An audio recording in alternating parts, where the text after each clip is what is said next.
Then the next dose is given at 7 months, 8 months, and at 11 months.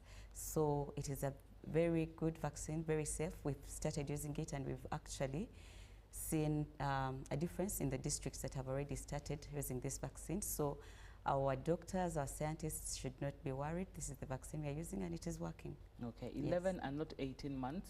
Sorry? Because the final month. It is the final month. The final month is 18 months. Okay. Yes. Now then, we had scenarios of where people are really concerned and they are asking, the malaria is cutting across every age bracket. Yes. Why are we going with the little ones first and not even considering especially those in that particular age bracket who are prone or who are mostly also, you know, affected by the malaria?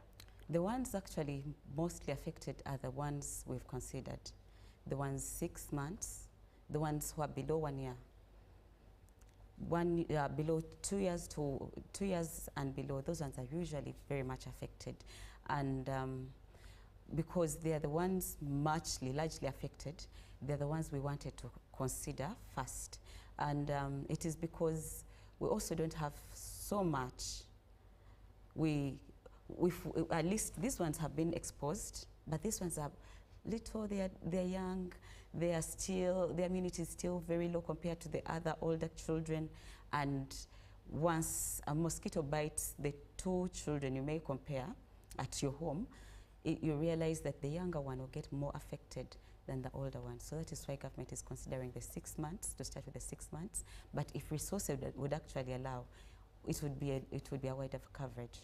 Okay. Yes. Then in terms of talking about the wider coverage, yes, please. What criteria did you use to select the specific regions where it was, you know, like sampled, or where it's actually taking place first? Yes. I believe now, of course, it's all integrated in the immunizations, you know, structure. Yes. But there are specific areas possibly where it's happening fast. I don't know, maybe I'm the one who doesn't seem to get to follow through because we don't have kids in those age brackets. Is it happening at all health facilities, or it is specifically in particular regions first? For a start, we started with 106 districts which are largely prone to malaria. Like this, some of the districts in the east, some of the districts in central Uganda, and some of the districts in the northern Uganda, where their cases of malaria are high compared to other districts. So with resources, it will trickle down to these other few districts, very few, which have not yet started. But those ones, when you look at their nature of the district and the ability to treat malaria, or the resources in a family, you would like to consider them first. And yes, they are largely prone to malaria because of the malaria infections they get. Okay. Yes. Now, also, why are they prone to the malaria, those particular regions? You might need to be able to show the viewer that, because somebody will think that if they consistently have the issues in their households and they're like, why would they say that that area is prone? Maybe there's something they're not doing right. Some of them, not that they're not doing something right. It is due to climate. There's been a lot of climate change, and climate change effects globally. But some of these districts are neighboring lakes and rivers. Some of these districts are neighboring forests, and some are not. So you realize when you look at the malaria infections and the mosquito life, they like such places. So the reason as to why they are the ones considered first is because of the environment where they are is what was considered. Okay, that's great. That's a good one. So it's not that they're not doing something right. They're probably doing everything right, but maybe their area has more mosquitoes than ours. Okay. Yes. Now, in terms of the vaccines available, yes, for what duration of time are they going to be? You know, is it going to be an ongoing process, or it has been started like you'd say, let's first do it in those few areas? When should we expect the rollout in the other districts? Because if you've really started with a few. It is a routine vaccine. Just like the way government brought HPV, the way they brought measles, rubella, is going to be in the routine vaccination schedule. So let us hope and let us be hopeful to see it around. Yes. Then we've Maybe had- until malaria is eradicated in and we are 2030. and we are finally free of malaria disease, then we can say it is good. We no longer need the vaccine. Okay. Yes. Because in some situations still, there was one who asked, like, how about if the vaccines are put out on the open market for them as the adults to also be able to access? When you talked about the HPV, it reminded me of a scenario where they said it's the young girls who are not yet sexually active, but you saw females, adults also running and trying to pay a price Yes. to make sure they get it. Let me just address that what you've said for HPV. For HPV, the difference was there are some vaccines on market which were available for the older age group, and then the government vaccine was only available for the younger adolescent girl. But there are also other vaccines which were, or I think which still are on market for the other older age group. So women could still go and have those vaccines. But for malaria vaccine, we so far have the research and the availability of the vaccine so far is for the younger age group, which government has given. So let us not try ourselves with it and think, okay, me, I've got malaria 5 times this year, let me try it out. The dosage is not enough for you as an adult. How much will you have to protect yourself? And how long will the protection stay in your body? It might not even work, or it will wean off. But with ongoing research, there's going to be more vaccines for which are upcoming. We hope that maybe at the end of the day, the researchers, the vaccine manufacturer will have made a vaccine for adults as well. But for now, let us leave it for the children. Yeah, that's a very good one. Then there also a situation where one of the people asked, you know, and they asked about, these were university students, by the way, the scientists, and their concerns were like, how comes they're not being included in the research process, where they felt like they have issues with like the efficacy or effectiveness, and they're like, we need to be involved in the research of this particular vaccine. Okay, I think it's not a closed door. It's a very open door. If they feel that they would like to be involved in the research, they can go on and do the research. They're welcome to do the research. But this is not research. This is treatment. Rather, this is a vaccination. It is already ongoing vaccination. So someone can still come up and would want to do research, and they think they are welcome. Any research body will give them a go-ahead. But research has already been done and proven in other countries. So we are good to go. Yes. Then you talked about how it's been successful in some of the districts that have already been able to receive. Yeah. How are you dealing with a situation? Let's assume if in case they run out, but the children in that area are not done, you know, being immunized. How are you handling the issue of the stockouts? At the moment, we are planning well to avoid stockouts. Yes, the government is planning really well to avoid stockout. Why? Because this is something really needed, and this is something we've been waiting for. So we know how effective it can be. So we plan not to have stockouts. Yeah. Okay. Then the situations of like the health workers, how are you coping, especially in those far-to-reach districts? So far, all districts that are giving the malaria vaccine have been reached. They have been trained, intensively trained. So they are very good to go with the vaccine now. They got enough training. The vaccine was introduced in April.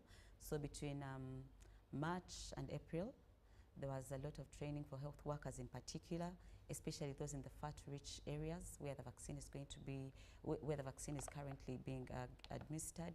So they are now able to use the vaccine.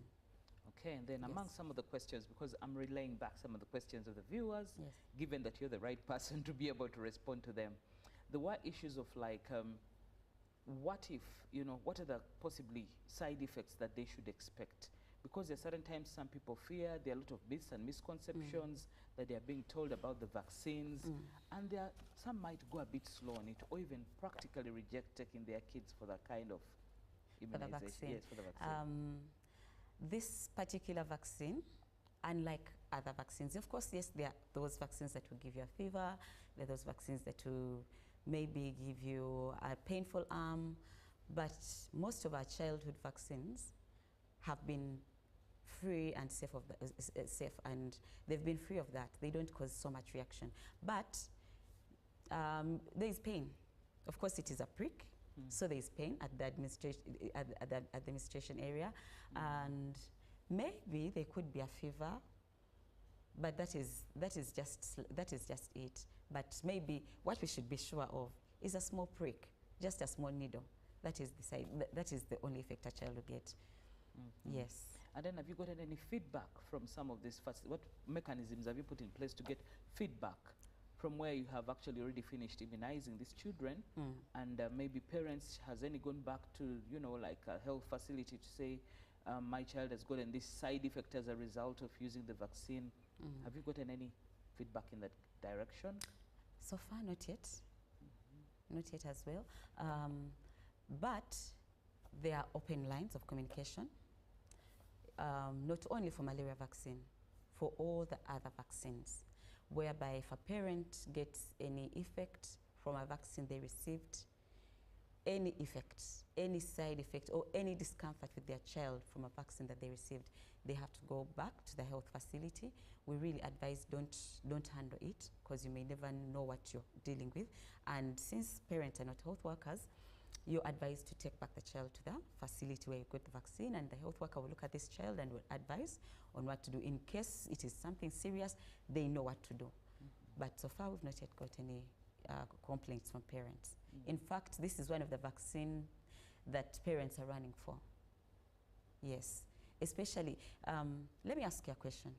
Do you or someone you know, or any person you've heard of died, has anyone you know died of malaria? Oh, yes. Many? Okay, then. Have Many. You yourself got malaria? Oh, yes. Thank you. Not once, not twice. Thank you. So this is something we brought, something the government brought at a time of need. So when parents and when those who've been affected, those who've lost children, those who have seen the effects of malaria in their community, when they heard there's a malaria vaccine, they quickly ran to get the malaria vaccine. They really want to have it. That's why you see that those ones in regions where it has not been introduced as yet, they are complaining already. Why don't we have it as yet? Yes. Then talk to us about the issue of certain people getting too comfortable to do their own self-medication, because those are the other interventions in place, yeah? Self-medication, like everybody knows, I think, quick run, you feel you have malaria, they assume the signs and symptoms are the same, Coartem, you know?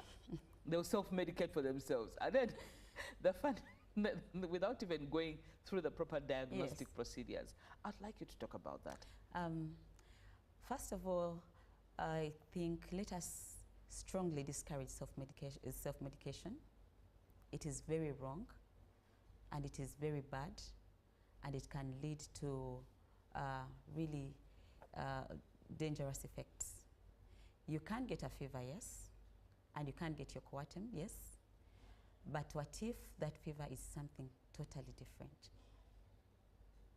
You see, unlike vaccines, medication is meant for treatment of a particular disease. It is meant to go into your system and fight a particular parasite or bacteria or virus. But now you're putting something into your system to fight something that is not there. So what is going to happen? You will instead get other adverse effects, possibly. You're introducing toxins to your body. Exactly. You don't know what you're doing to your system. So that is really wrong. The only way you can know that you're having malaria is through a test at a hospital. Yes. So we really discourage it. People should not self-medicate. Because what if many things cause a fever? What if your fever is a viral fever and you're giving yourself Coartem? Then at the end of the day, you think Coartem is not working. You understand? True. Or at the end of the day, you think, whoever gave me this Coartem, give me something else. You'll start to blame the Coartem for something it should not have done. What if you get side effects from the Coartem that you're taking? You understand? So we really discourage self-medication. It is something wrong that people do. Yes. Now, this particular malaria vaccine, is it dealing with all the subtypes of malaria that we have, or a particular one, maybe as per our region, we have a particular type. Okay, let me say it the way you maybe someone else would understand it. So let us know that whatever the type we have, this malaria vaccine the government has brought is the one supposed to deal with it. So let's not look around the world and start, which malaria vaccine is this country having? Why are they having this? Why are they having that? No, let us go for the other vaccine. Let us be good children. What our parent has cooked is what is right for us. What we have here is what everyone else is having. Let us learn to trust the vaccines, and let us learn to trust the system. The vaccine is safe and effective, and it is going to protect our children. The pain of losing a child, or the pain of treating a child who is severely ill to malaria, is very heartbreaking compared to the pain your child, or the discomfort you'd get from taking your child for malaria vaccine at any facility.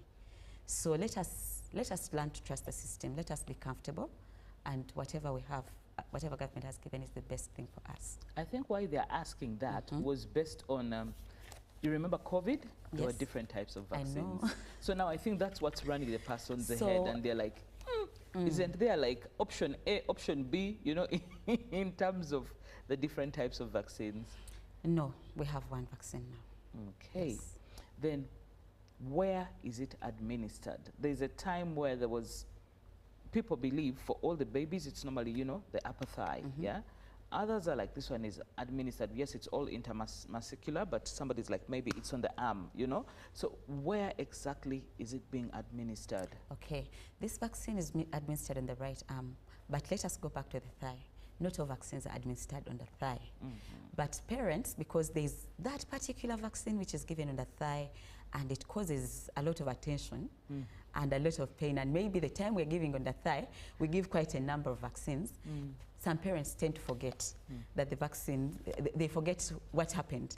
You know, it is like a lady going through the pain of childbirth, and when the baby has come, they forget the pain they went through. All they know is the child has come. So there are those vaccines at that time which are given on the thigh, but not all vaccines are given on the thigh. Other vaccines are given on the arm. So this particular vaccine is going to be given on the right arm. Yes. Okay. Now let's get to the bit of how have you encountered any challenges so far in the districts where it's actually taking place? Say like logistical, you know, any form of challenges, resistance from the communities? Like I told you that most of these communities have been really affected. Say like districts in northern Uganda, districts in eastern Uganda, district like Tororo where they have a high malaria burden. The districts I think in Busoga region have also had a very high malaria burden. Districts around Lake Victoria have had high malaria burdens. So most of them have not resisted so far. This is something I think which has affected so many that people are now receiving. It is something they needed.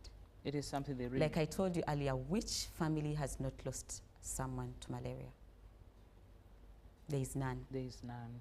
I think if we are to ask actually, they would say they have lost not just a person, they've lost people to malaria. Some have been their fathers, their children, their aunties, uncles. So this came at a time of need. So far, parents have received it gladly. Then I'd like you to speak to the parent, you know, who gets comfortable and says they'll leave the baby anyhow around, you know? And they're like, after all, the child has gotten, you know, immunized, they're good enough. The mosquitoes can fly wherever. They will not bother to know that maybe this is the feeding time of the mosquitoes. Okay. So the baby's left hanging around. It's like an experiment for them. While we are vaccinating, and we thank the government for that, we still encourage communities to be very, very vigilant, to continue doing everything to avoid malaria and to avoid having mosquitoes around our homes. We are still going to be sleeping in the mosquito net. We're still going to be keeping our children in the mosquito net. We're still going to be slashing, cleaning our homes. Let's get rid of that drainage water. Let's get rid of those dark places where mosquitoes can hide. Let us keep vigilant and do all these things to avoid malaria. So we still shall be using the malaria nets, rather the mosquito nets. The mosquito nets. Yes. Okay. How, now in terms of most cases, you've done some of the bits sensitization a lot faster. Like say, areas and regions would get to know when you're coming to them and going to distribute the mosquito nets. Yes. How has this campaign been done? I wouldn't call it a campaign. How has this been done to sensitize the lay person down there for them to know that maybe region X has received and you can go to this particular health center and you can receive? Oh, okay. Yes. I thought, and you can go to this particular district. No. Because people might start shifting that. I'm telling you, I'm not giving them names of districts. The other, the other has, let us go there. No, we are coming. Government is coming and bringing vaccines. But so far in the districts where the malaria vaccination is ongoing, there's been a lot of sensitization. There's been a lot of community awareness. The political leaders have also been involved to call the people and inform them about the malaria vaccine. Community leaders, all sorts of community leaders, even in the churches, we're now telling people about the vaccine. In the schools, we're telling children about the vaccine to go back and tell their parents that there's a malaria vaccine. Take my sister or brother, our newborn baby, take them so that they don't get the vaccine. We are teaching the children about malaria vaccine now. Remember, previously it's been a disease, it's been not an immunizable disease. So now we're teaching them that it is an immunizable disease. So a lot of communication in the community is ongoing. For example, in Kampala, people know about the malaria vaccine, but it has not yet started here. So there's been a lot of social mobilization and community mobilization and engagement regarding the vaccine. We have VHTs, we have CHOOS, we have people on ground who go door to door to inform communities and families that the vaccine is here. We have people who are looking around in the community to see that this family has a newborn child. We need to tell them that there's a malaria vaccine. Even parents, while they bring the children to hospital, the health workers inform them to go back and tell their friends about the vaccine. So they will go back and tell their neighbors, you know, mine has been vaccinated, but yours has not yet been vaccinated. Please go, there's a vaccine.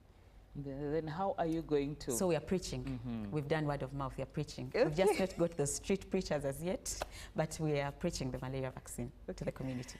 Now, if the malaria vaccine has been received, yes, you know, with a lot of excitement, yes, say, why is there a slow beat in terms of response and receive to the other? Because I remember there's a time you had to even do a campaign, was it called the Big Catch Up, to be able to ensure that parents take their kids to get the other routine for the other diseases. Oh, yes. Thank you so much for that. The big catch-up didn't come because parents were not taking their children for vaccination. What caused the big catch-up is, it was something global actually. We realized when we got COVID-19, when it came in, there was lockdowns, global lockdowns in all countries. There was a lot of restriction of movement, and so many things changed. Meaning, the first thing that was affected was education. A child who was in P2, I think we stopped school in around April. So a child who just joined P2 in April went back to school after a year. Yeah, true. And which class were they?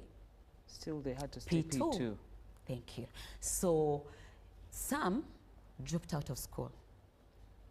Some did not go for their vaccination because home to the facility was closed. There was no, there was no movement from home to facility. So you realize many of the children at that time missed so many of the vaccines they should have got. And when we opened community and we now could engage, so many had passed their scheduled dates.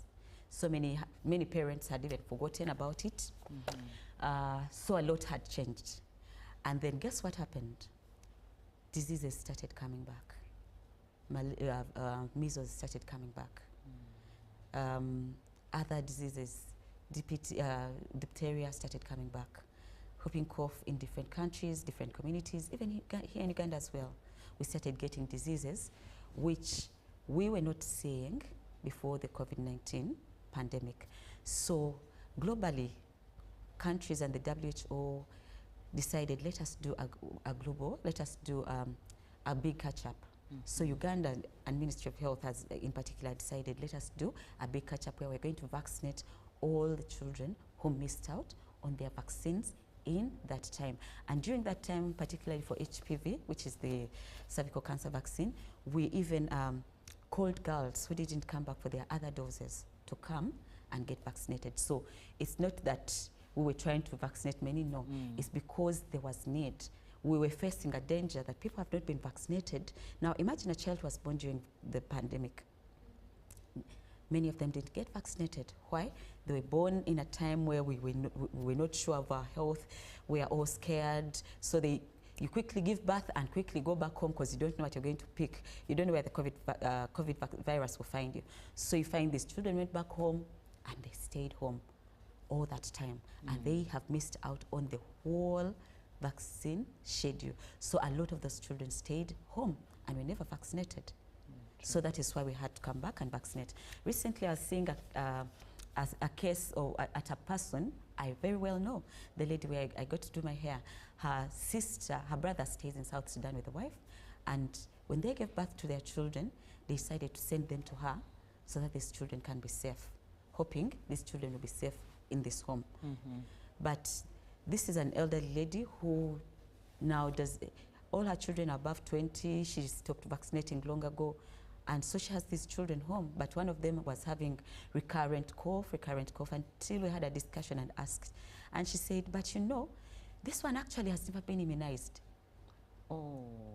You realize that? Yes. So those are some of the cases that came up. Those are some of the issues. Now imagine that child is in the community, has never been immunized, with a brother who was only immunized once. So what if these children pick any disease in the community? What will happen to them? So that is why government had to come up and do the big catch-up for such children. Now let's talk about the scenario, because what you've talked about, the scenario the live example you've talked about, now brings me to the next question of what will happen in a situation of some people missing. You know, we get too comfortable. It's just like taking your malaria treatment. Somebody might decide once they feel a bit better, then they are good to go. They'll not complete the dose. So likewise, there are those who even get lazy in the whole process. They'll feel like, especially that one which has that lapse, of like from the 8 months, after 8 months to coming back at 18 months. Yes. How are you, what really, first, are there any dangers once you miss? Then two, what's the plan to make sure that they keep getting reminded that please don't miss, even if there is that lapse of time, don't get too comfortable? At least so far with government and the Ministry of Health, at least we thank them, health workers are able to follow up on these children. They're able to see that these are the children immunized last time.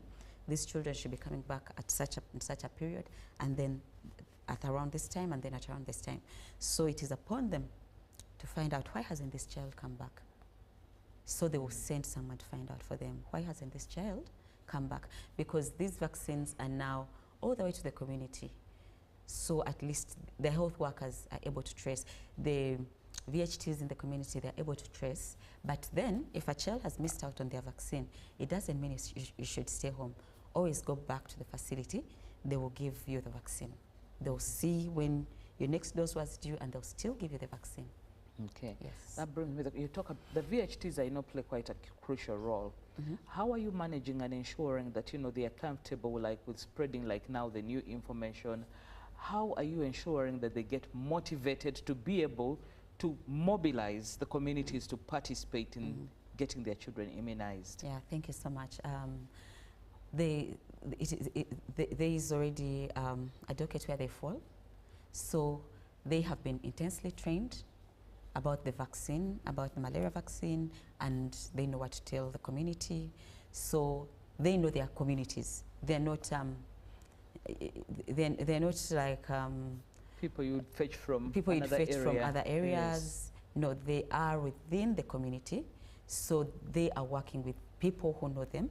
They are working in their, they are like a group head in their community.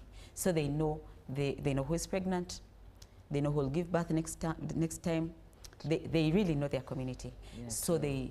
they follow them up. And they are very conversant with their community. Say each of them has like up to a certain area, they cover a certain area, and all their role in vaccination is to find out, to give these people information, to find out about what are their immunization needs, and to make sure that these people are immunized. So they are doing their work really well, and they're motivated. Wow, Yes. that is very good. Okay, now at this particular time, I'd like us to take a very short break.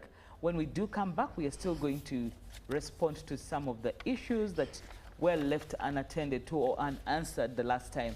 I'm sure Jackson did a very good job in trying to respond and allay most of your fears, but you're like, but we'll still now have Rachel here be able to address them as well, given the fact that she's a vaccine specialist. Right after this break. In the neighborhood, near stagnant water and mosquito breeding sites, malaria lurks, always waiting to strike. But fear not, for here comes Mr. Vaxxer, the ultimate protector against malaria. For years, malaria has been one of the biggest threats to children under 5, making them weak and even putting their lives at risk. But now, the government is introducing a new solution, the malaria vaccine. The malaria vaccine is now in the routine immunization schedule. The malaria vaccine is administered in 4 doses at 6 months, 7 months, 8 months, and 18 months. This vaccine will provide extra protection against severe malaria. And don't forget, routine immunization protects children from many deadly diseases. Every vaccine matters. Visit the nearest health facility for routine immunization services today. Mr. Vaxxer, the malaria vaccine is free, safe, and ready to protect our children. Will you join the fight and complete all 4 doses? For more information, call the Ministry of Health on 0800 100 066. This message is brought to you by the Ministry of Health. Hello, Kampala, Uganda. In response to the national call of strengthening the traffic security, Good Products Group HGO brand has officially launched the Rider Selection Campaign. Registration is now open. Visit www.riders.hgo.com. Complete your registration now for a chance to win exciting prizes including motorcycles, exclusive HGO gift boxes, and official rider vests, all while promoting safe riding awareness. This is how to participate. Pay the registration fee, invite 3 friends to form a team of 4, and your registration fee will instantly be refunded. Begin your journey of honor today. Don't miss this opportunity. Join the challenge, promote road safety, and become a pioneer rider. For details, visit the official Good Products website at www.hgo.com or call toll free 0800 335 555 or visit our offices at Kingdom Kampala 3rd floor to register now and win prizes worth millions. You got us on your wallet.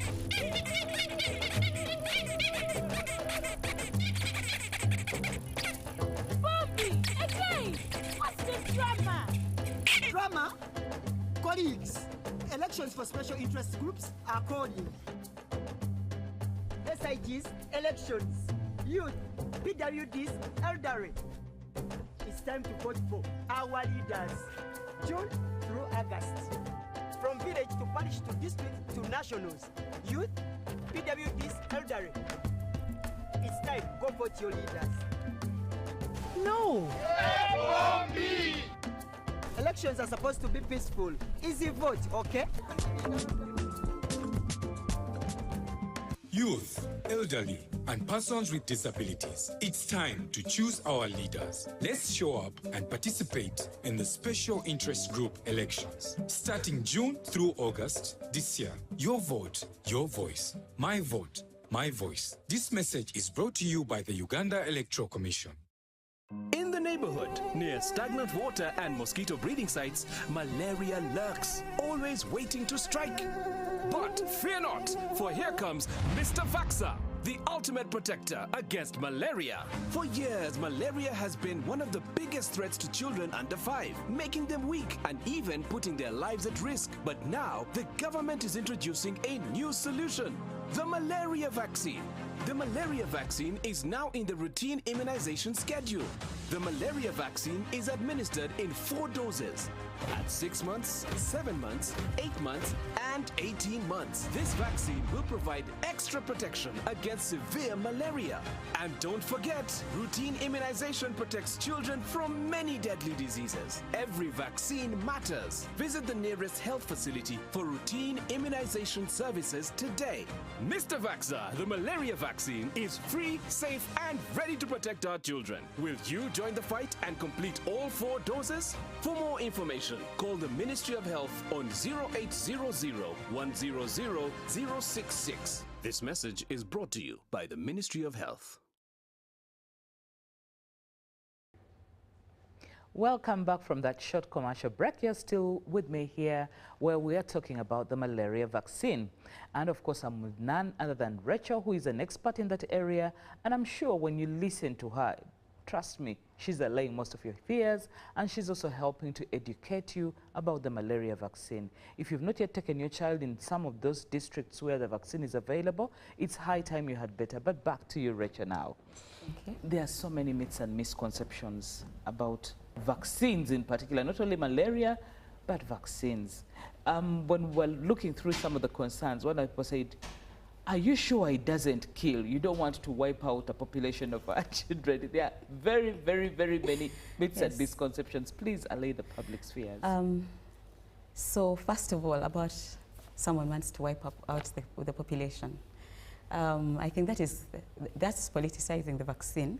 But why would anyone wipe out their voters? You understand? True. Of course, it is not to wipe out any child or our children. And so far, no death.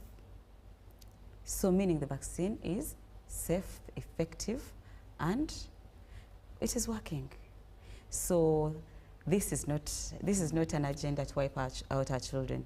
I can give you a good example. When we started vaccinating for HPV, that was in 2015-16, we have ladies who have given birth. And previously, people used to say that this vaccine causes infertility. It is coming to sterilize our girls. But we have girls who, with evidence, got vaccinated in those years. Actually, the first cohort, they've given birth. But do you know the danger of having cervical cancer? One of the ways one of the times when treating for cervical cancer, do you know that it can cause blocking or closing of the lady's system down there? So is that something someone would want to go through, or is it someone they want their sister or child or mother or relative to ever experience in life? The radiotherapy is not so good, because at that point, because many come to hospital very late, the radiotherapy has to be done in that area. And those are wounds. The wounds are very, very many there. And many times it leads to the closing of that area, meaning that that lady, that system has been sealed off.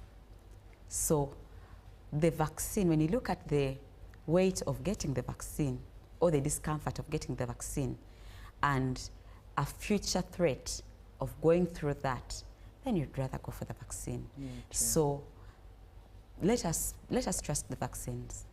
And meanwhile, these vaccines they were not made by government. No. So the scientists who sat in the lab to make these vaccines have taken their time. It's taken like 30 years of thinking and success. So let us trust the system. Yes. Okay, then how are you engaging religious cultural leaders, because, there are some communities where they have particular cults and will believe they would rather use traditional methods to get their healing and all that. And there are quite some of them, especially, in the rural communities there. Okay, let me give you another scenario. When Mpox came, many people thought this is witchcraft. They thought this is something else. They thought this could be spiritual, let's go pray about it. Even when COVID came. But did they get healing there? Sometimes you have to pray, but also be wise. So while you may want to use your mululuza, I don't know. Kanalongo. Is it kanalongo? There is something they Yes, tell me that is bitter. chigaji. Not the chibigaji, there is something I'm told which is bitter seeds. They crush them and drink them and you never get malaria. How? So, well, if it were to help you, it hasn't yet been proven. But while you want to trust your system, there's what you can do for yourself and be wise. You don't want to die. Time came and everyone, even the witch doctors got COVID-19, they got mpox. Everyone was really affected that they all needed to go to the health facility. I think we saw that video where one of our herbalists had also got mpox. Yes. You understand? Yes. So, be it our cult or our herbs or our spiritual solutions, at one point, they are not going to help you, but the health science is going to help you. So let us trust the system. The vaccine has come. Let us, if you cannot take people away from their spirituality. No. Let us keep with our spirituality. We are not telling you that leave your religion. No. Malaria vaccination is not a religion. It is a measure of helping you and your children be safe from diseases. Yes. As the expert in that area who's faced a bit of resistance, depending on the type of vaccines that do come in, what strategies do you put in place to ensure that each time, you know, people are able to rally along with it and receive government's good program that has come to be able to ensure that we have a healthy and a good life? We provide education and information to the people. What people need is information. Most of the time you realize that the things you've done or the things you've gone through are because someone convinced you or because you got information. Or sometimes you realize something can happen to you because you did not know or because you thought otherwise of it. You understand? We all have started plaiting our hair because we saw someone do it and they looked good. You have that hairstyle, but tomorrow you might have another hairstyle because you've seen it work for someone. So we keep informing these people, giving them the information, showing them that the vaccine is working. And we believe those who are resistant, over time when they see how it is working, they later on convert and come. Yes. So we never stop preaching. We never stop preaching the vaccines. We never stop preaching the necessity of immunization. We never stop showing them the necessity of immunization for their children and themselves. But at the end of the day, they see and they experience. And sometimes some have had to come with wounds, I'd say, maybe when they've lost someone or they've been really affected, that they now believe it is good to vaccinate. Yes, but many times they still come, but we never stop to tell them the truth. Now we're in an era of social media where a lot is happening. A lot of information is going out, and it's up to somebody to sieve what is right and what is false. Yes. How are you managing, especially in the field and the area of vaccines still? Because I'll not forget, during the period of COVID-19, a lot of information came to people on how to do different things. People steamed, and even some of them even almost got to the point of bleaching, did everything to protect themselves because of the information that was coming. If you steam, you're sure you're going to be safe. So they would steam with different things, steam with different herbs. But at the end of the day, they'd go to hospital. That is where it gets interesting. That, like I just told you, that they experience it.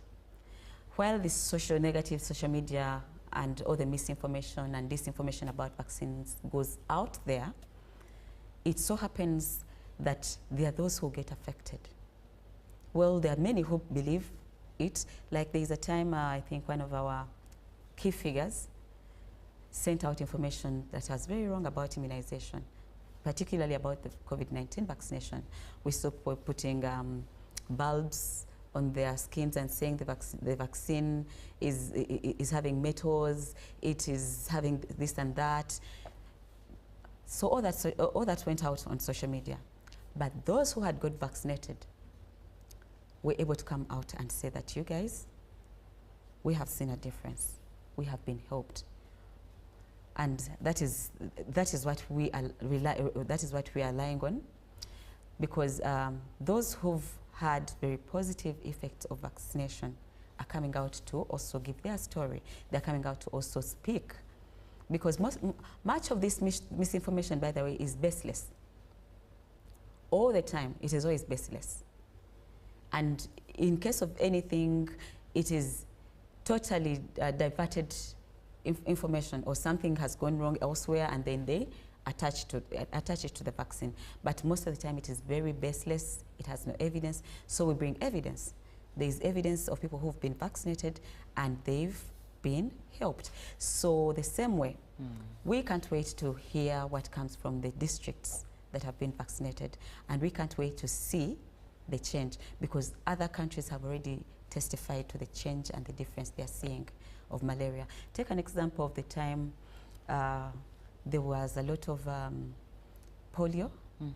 When we grew up, we saw a lot of lame people in our communities. When we grew up, we saw many children dying of measles.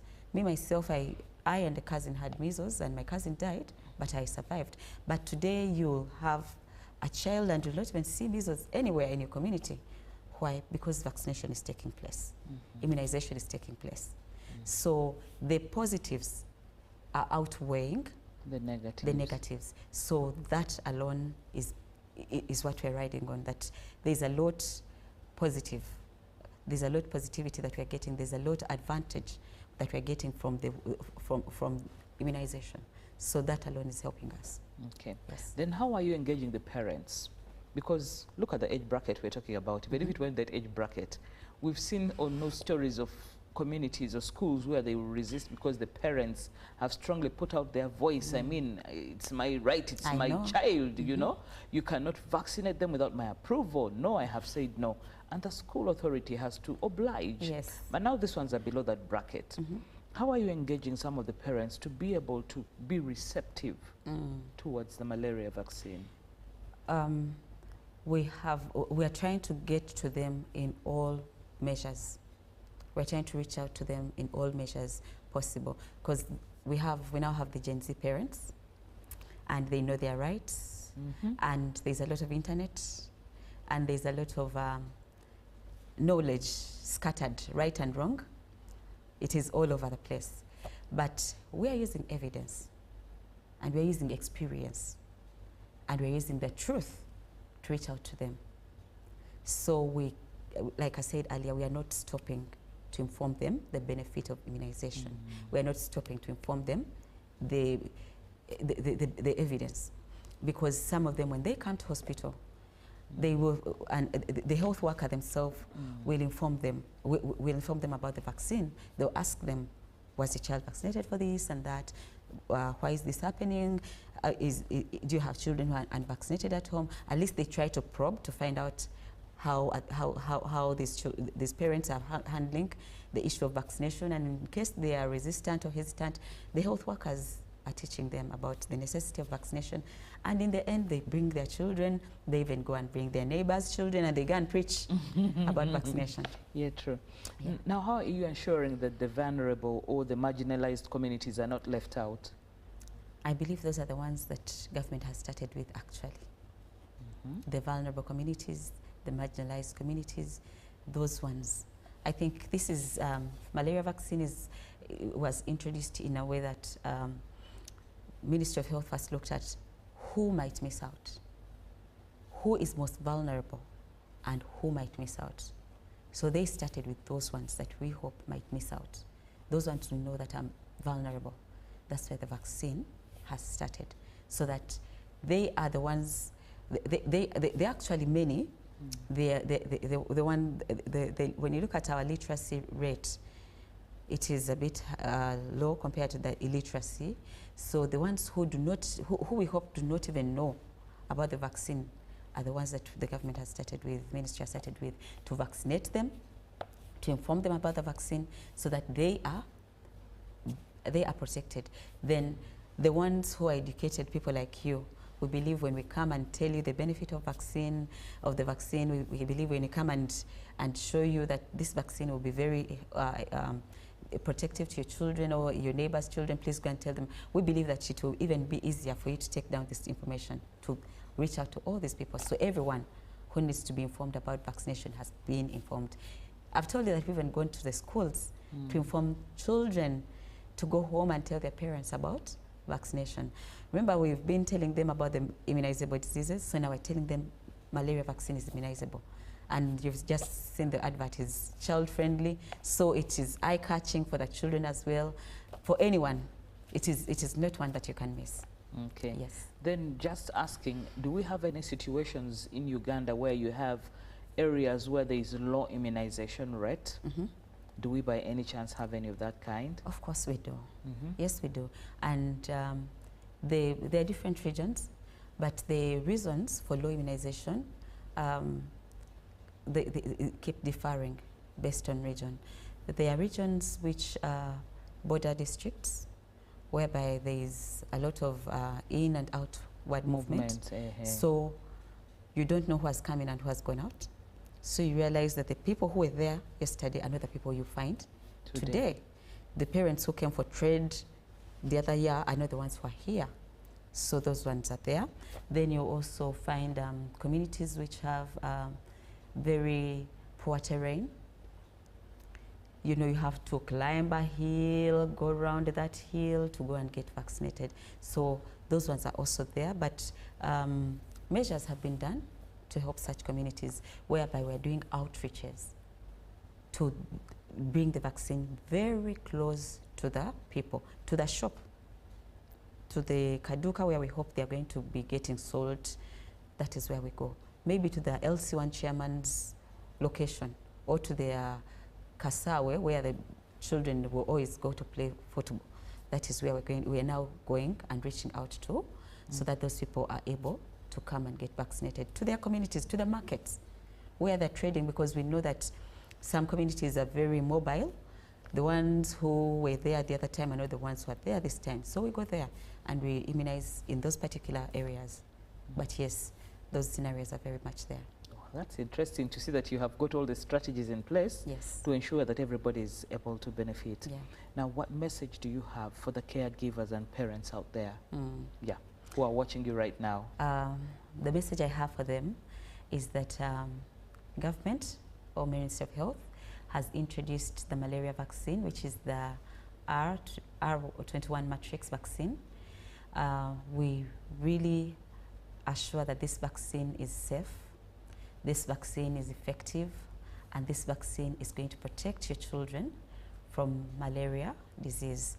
So we encourage our parents with children who are 6 months to take them for their first dose. 6 months to 18 months is the immunization, is the age group we are targeting. Please take your children and please ensure that your child is safe. We do not want to have any other child die from malaria disease. Yes. Then your message to the religious, the cultural leaders and the community. Oh yes, we really want to thank them so much, our religious leaders, our cultural leaders, our traditional leaders in our communities. We first of all want to thank them for keeping the community. They are custodians of our communities, and they've kept our people for so long, and they've been the solution. So we want to encourage them to also, in the solutions they're giving people, to also give them the solution of immunization, because immunization is very effective in keeping your sheep, your followers alive and healthy. So it is very necessary for them to get vaccinated, and we advise them to encourage them to get vaccinated and to get their children vaccinated. Okay. Thank you so much, Rachel, for your time and for such a beautiful message. We do appreciate, yes, that you have been able to take time off this morning to come and educate us about it. Thank you very much, Sophia. Okay, so I'd like to call out to you The vaccines are available in the regions out there. Let's wait till when it gets close to where you are. But I believe it's for the benefit of your child. Yeah, it's not something you should be able to brush aside. You should be able to participate fully and make sure you complete all the doses. That's all we had for you this morning. Catch you next week on Monday, same time. We will still be able to respond to your concerns as far as the malaria vaccine is concerned. Bye-bye. In the neighborhood, near stagnant water and mosquito breeding sites, malaria lurks, always waiting to strike. But fear not, for here comes Mr. Vaxxer, the ultimate protector against malaria. For years, malaria has been one of the biggest threats to children under 5, making them weak and even putting their lives at risk. But vaccine is administered in 4 doses. At 6 months, 7 months, 8 months, and 18 months. This vaccine will provide extra protection against severe malaria. And don't forget, routine immunization protects children from many deadly diseases. Every vaccine matters. Visit the nearest health facility for routine immunization services today. Mr. Vaxxer, the malaria vaccine, is free, safe, and ready to protect our children. Will you join the fight and complete all 4 doses? For more information, call the Ministry of Health on 0800 100 066. This message is brought to you by the Ministry of Health.